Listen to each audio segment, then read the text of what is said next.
Bine v-am găsit, dragilor din Zodia Fecioară, oriunde v-ați afla. Bine ați venit tuturor pe canalul meu Tarot Flori de Loto.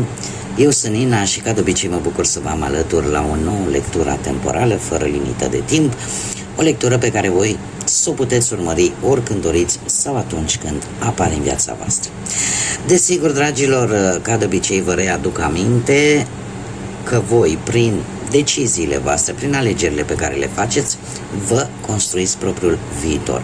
Așa că, fiind o lectură generală, vă rog din suflet să luați decât acele mesaje care rezonează cu voi, iar restul lăsați-le să zboare în univers, pentru că sigur sunt pentru alte energii care într-o mai mică sau mai mare măsură au o legătură cu Zodia Fecioară. Așa că, dragilor, toți cei care aveți soarele, luna, Venus, ascendentul sau oricare alt aspect astral important pentru voi din harta voastră natală și care are legătură cu Zodia Fecioară, atunci această lectură este de asemenea și pentru voi.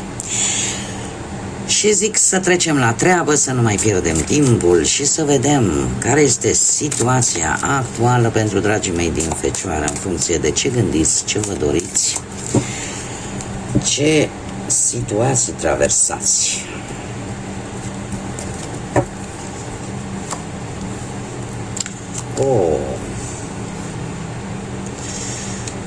Dragilor, dragi, și cu voi, cine v-a necăjit? Cine v-a necăjit așa de tare? Sunteți foarte furioși. Sunteți foarte furioși, sunteți ca o bombă cu ceas pe interior, dar încă nu ați explodat. De ce? Pentru că vreți să săpați după informații. Pentru că vreți să știți mai mult și nu mă miră că faceți lucrul ăsta. Pardon, îmi cer scuze. Nu mă miră că faceți lucrul ăsta, pentru că atenția la detalii la voi este deja consacrată, este un lucru super știut. O situație care nu vă place, care vă înfurie foarte tare, dar în același timp nu o scoateți la suprafață, încă o mențineți un pic în secret. De ce? Pentru că vreți să aflați mai multe informații. Poate să fie legată de orice aspect al vieții, plecând de la cel profesional, poate chiar și legat de bani, până la cel sentimental. Aici rămâne ca voi să adaptați. Haideți să le dăm mai așa, pentru că o să am nevoie de spațiu. Bun, haideți să vedem ce ne spune tarotul. Să fie o etalare un pic diferită față de cele cu care v-am obișnuit, dar eu zic că la fel de interesantă. Să vedem ce vine pentru dragii mei din Fecioară în următoarea perioadă de când voi urmăriți această lectură. Și să vedem.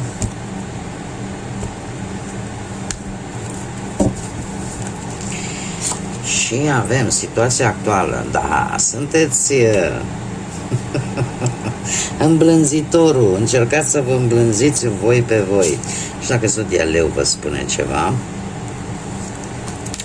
dar sunteți într-o situație în care încercați să îmblânziți fiara din voi prin intermediul comunicării, prin intermediul unor alte criterii, dar ne folosind violența. Asta am vrut să spun.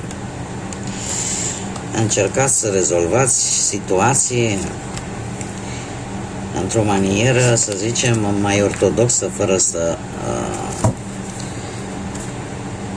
vă dați în pete, ca să zic așa. Și nu știu dacă Zodia Leu are vreo relevanță, așa ca și Zodii, că tot a venit vorba. Avem, predomină zodiile de aer, Gemeni, Balanță, Vărsător, și, e adevărat, și zodiile de apă, Rac, Pești sau Scorpion. Dar, haideți să o luăm cu început. Am văzut, situația actuală este una în care, cum bine am văzut, aveți o putere interioară bună, aveți răbdare încă, cu toate că ceva acolo în voi urlă, da? Și încercați să rezolvați o problemă într-un mod, ca să zicem așa, amiabil, folosind comunicarea. Acum, care ar fi problema? De ce se întâmplă toate aceste lucruri? avem un as de monedă. E posibil să fie relaționată cu o situație financiară, cu o problemă materială sau cu faptul că ați avut o mare șansă de a prospera, de a avea poate abundență materială, doar că ceva s-a întâmplat. Acest nou început, această ofertă nouă care vine, poate a venit în viața voastră, într-un fel sau altul a creat un conflict de interese posibil pentru unii dintre voi. E posibil de asemenea să ne vorbească și de o nouă responsabilitate care a venit în viața voastră și care cere într-adevăr un pic de diplomație. Cam ce ar trebui să înfrunți și în perioada imediat următoare, poate, nu știu, dacă vorbim pe partea asta a familiei, a relației, sentimentală, poate că ai de înfruntat pe cineva foarte tânăr, poate că un adolescent, poate că are legătură cu zodiile de apă, Rac, Pești sau Scorpion. Este totuși cineva care, eu aș spune că, sau poate nu neapărat cineva mai tânăr, poate să fie cineva care are un comportament adolescentin și care vă toacă acolo pe sistemul nervos. Da? Poate să fie și acest lucru, să fie cineva care nu se comportă, poate pentru vârsta care o are un comportament infantil și asta pe voi va trebui să-i faceți față, să aveți răbdare foarte multă. Dacă nu vorbim de acest lucru, putem vorbi ce ar trebui voi să înfruntați. Poate că un apel important, poate că grija semnării unui contract sau a unei înțelegeri. Da? Cam cu asta ar putea să vă confruntați, nu neapărat la modul negativ, cam ce ar putea să vină în viața voastră. Ce se vede? Păi ce să se vadă? Se vede faptul că vi s-a cam luat, în primul și în primul rând, și deja sunteți, ca să zic așa, pe ultimii 50 de metri, pentru că ori vă pregătiți de o călătorie la propriu, ori pur și simplu simțiți nevoia de schimbare, simțiți nevoia de a lăsa în urmă această situație, această stare interioară și cumva deja parcă vă pregătiți. Pentru că gândirea voastră, voi sunteți un semn de pământ și fiind un semn de pământ, atunci și gândirea voastră este una un pic rațională, un pic mai rațională față de celelalte zodii. Nu chiar cum sunt zodiile de aer, dar aveți o gândire rațională, iar rațiunea voastră vă spune că la un moment dat va trebui să lăsați în spate această situație care vă îngreunează, această situație care vă cam calcă pe bătături. Asta se vede. Ce nu se vede? Nu se vede acest cavaler de spade. Zodii de aer, care am spus chiar predomină în lectura actuală, Gemeni, Balanță, Vărsători. Ce nu se vede? Poate să fie energia unui personaj din aceste zodii, cu legături poate cu aceste zodii, care este foarte imprevizibil și foarte impulsiv. Nu știu, aici este cineva care poate să fie chiar un inamic destul de puternic sau un rival, da? Care te va provoca. Pentru că de multe ori zodiile de aer nu prea gândesc foarte tare când spun ceva. De ce? Pentru că le rezultă foarte greu să se atașeze emoțional și atunci, neputându-se acomoda din punct de vedere emoțional, atunci aruncă cuvinte grele, atunci fac lucruri destul de complicate și destul de greu de suportat. Așa că ce nu știți voi, că aveți un rival, că aveți un inamic, că aveți pe cineva care are un plan bine gândit Și de asemenea, dacă nu vorbim de un personaj,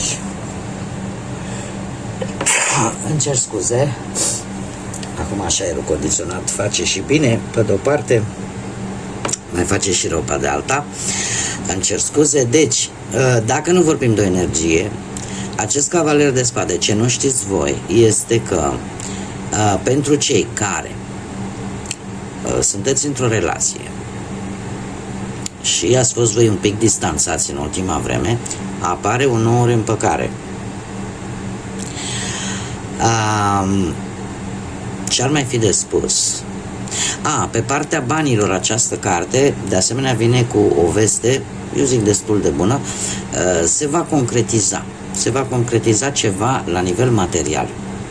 Ori că vei reuși să deschizi vreun local, vreo afacere, da? Sau ceva bănuți la care nu te aștepți. Cu o singură avertizare vine această carte, lăsând la o parte acea energie a rivalului, aceea de nu o luați pe drumul scurt, faceți totul corect ca la carte, fiți atenți la detalii așa cum o faceți în mod normal. Mergem mai departe și haideți să vedem cam cum vor fi lucrurile în continuare. Lucrurile vor veni. Eu aș spune, iar apare această legătură cu zodiile de aer. Gemeni, Balanță, Vărsător. Acest paș de spade vorbește de bârfă. De bârfe, mare grijă la ce spuneți, mare grijă ce secrete dezvăluiți. Pentru că ele la un moment dat sunt mari șanse să fie folosite împotriva voastră. Și veți regreta amarnic. Pot apărea, mai ales la locul de muncă, conflicte ușoare, nu foarte grav. O să aveți probabil ceva de umblat cu documente, poate pentru un nou job, poate pentru ceva care pe voi vă preocupă și o să vă cam frece răbdarea cu actul respectiv, stai că nu-i bun, adu altul și tot așa. Nu trebuie să vă necăjiți, lăsați-o așa, probabil că alea sunt cerințele. Ce ar mai fi de spus?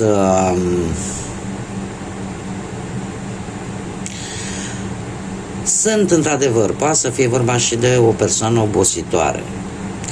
O persoană obositoare în următoarea perioadă care, orică vorbește mult, vă cam obosește.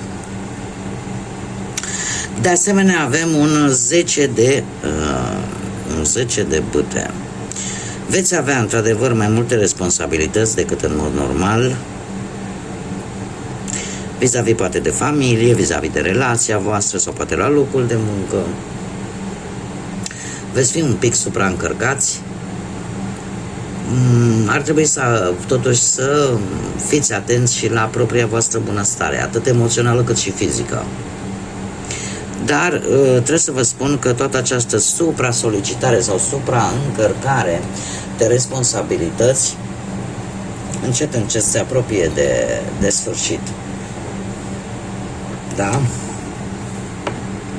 Adică eforturile pe care le depui acum îți vor fi recunoscute mai târziu.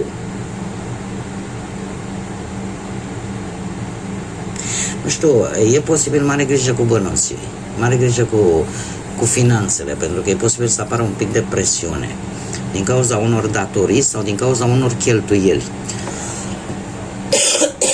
Așa că organizați-vă mai bine în ceea ce privește banii în următoarea perioadă. Iar cât privește pe partea asta sentimentală, aș spune că unii dintre voi sunteți dispuși, parcă urmăriți pe cineva în mod deosebit, mai ales cei singuri. Trebuie să vedeți dacă într-adevăr merită acest efort pe care îl faceți, respectiva persoană. Da? Umblatul ăsta după interesul ăsta foarte acut vis-a-vis de cineva care pe voi vă interesează, până la urmă este perfect normal, dar parcă voi depuneți prea mult efort, unii dintre voi. Și ar trebui să vedeți dacă se merită timpul pierdut sau nu. Haideți să vedem ce mesaj are acest oracol minunat, șoaptele oceanului. Un mesaj, te rog, pentru dragii mei din Fecioară.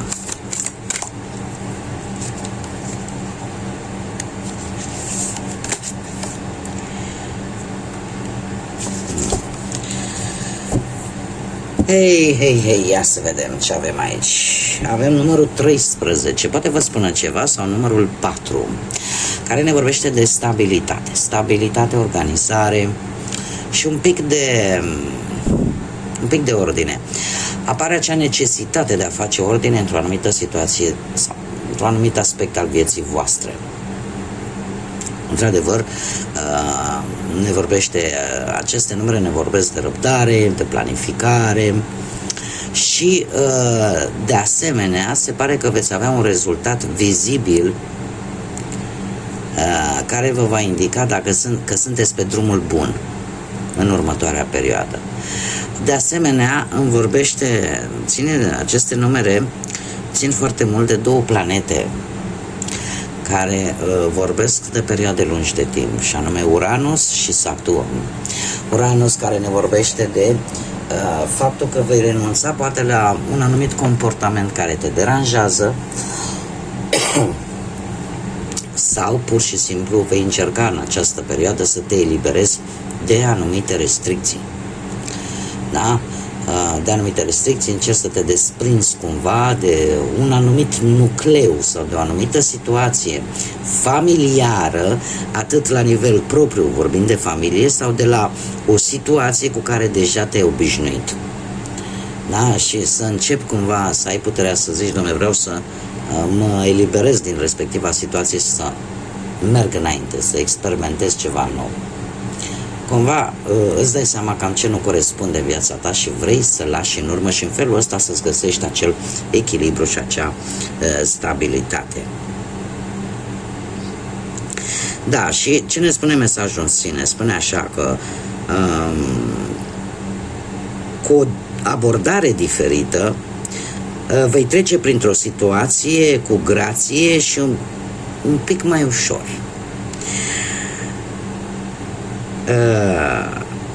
Ducându-te în miezul problemei, cumva asta îți aduce o perspectivă de înțelegere mult mai bună și în același timp te va ajuta ca visele tale să înceapă să devină reale, să înceapă să zboare, da? Este de fapt, la modul metaforic desigur, maniera de a spune că trebuie să abordezi un pic lucrurile diferit față de cum ai făcut-o până acum, iar asta îți va schimba total perspectiva. Pentru că dacă degeaba ne vin șanse, ne vin oportunități, dacă noi le tratăm la fel cum am făcut-o până în prezent, nu va schimba nimic, rezultatul va fi același. În momentul în care abordăm o problemă, o situație, într-un mod diferit, atunci și rezultatul va fi unul diferit. E ca și cum ar trebui să lăsăm vechile obiceiuri sau vechiul mod de a gândi, trebuie să mergem în funcție de curent, ce ne aduce viața. Da? Vedem foarte bine, se schimbă foarte multe în societate și trebuie să mergem cu schimbarea și să ne adaptăm, da? Să facem lucrurile un pic diferit. Haideți să vedem ce ne spune și acest oracol al regatului sufletului pentru dragii mei din Fecioară.